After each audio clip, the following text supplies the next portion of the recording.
Hi guys, how are you all doing? So there's this thing that I've just been just going through it a lot, and I think I've been a victim of it. The power of letting go. Oh my goodness, okay.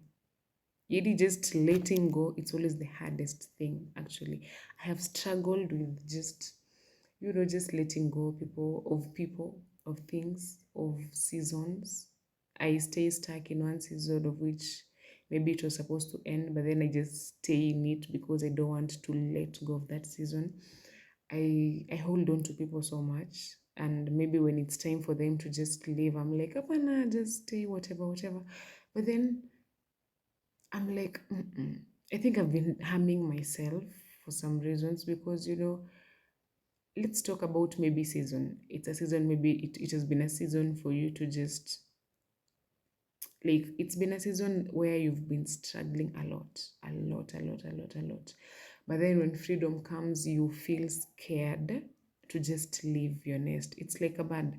At times when it is held up so much, hata ukifungulia the nest, it doesn't just fly out freely. So you've been in a space where like life imekugonga kabisa, even when the time comes for you to just, you're given a chance for you to just experience life, you don't know how to, because you're kind of used to just, should I use the term suffer, of which it's not a good thing, but like you're used to maybe kind of suffering, and you just don't know freedom. Like you're used to, let me phrase it as, like you're used to just depending on others other than depending on yourself. So when you're given a chance to depend on yourself, you don't just hug take that opportunity like, oh yeah, I can do it. So you're scared.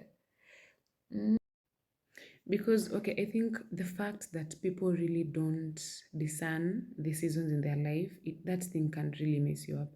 Because, okay, let's say someone is in your life right now. Maybe that person was not even meant to stay. That person was just akuje, afanye whatever God had planned for the person to do in the aende. But then we hold on to them. Like we are forcing, ni kama kuforce issues actually. Like, let's say in a car, uko kwa mat, you had problems with paying your fare, then someone paid your fare. That was just it. It was just for the person to pay your fare transport and then you share. But then we are forcing things. We are like, I'm holding on to you, or you did that. So when I feel ni kama ako entitled to you because maybe he did something for you, of which it's not really, it doesn't really to go that way.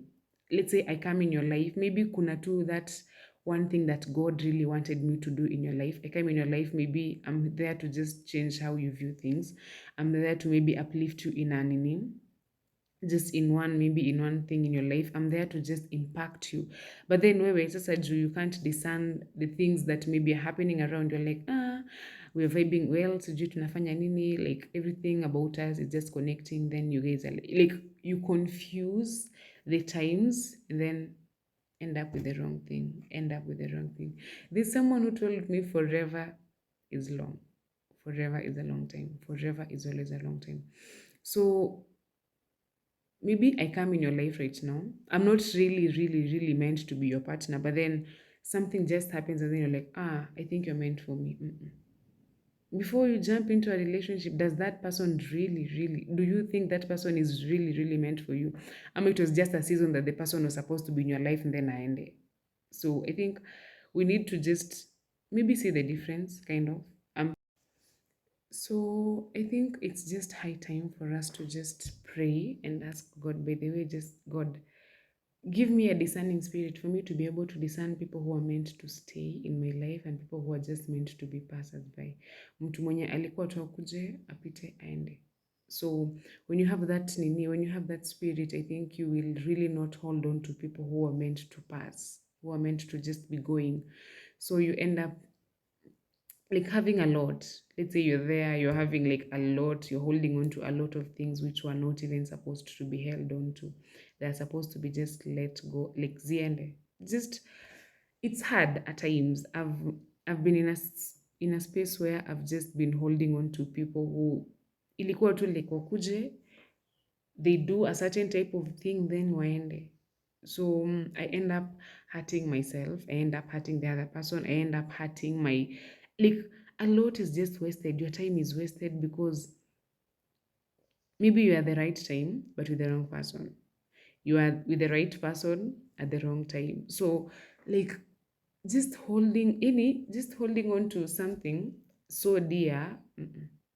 I think right now I'm in a space where I'm like, okay, God, this person has come into my life. This season is I'm in a season in my life right now.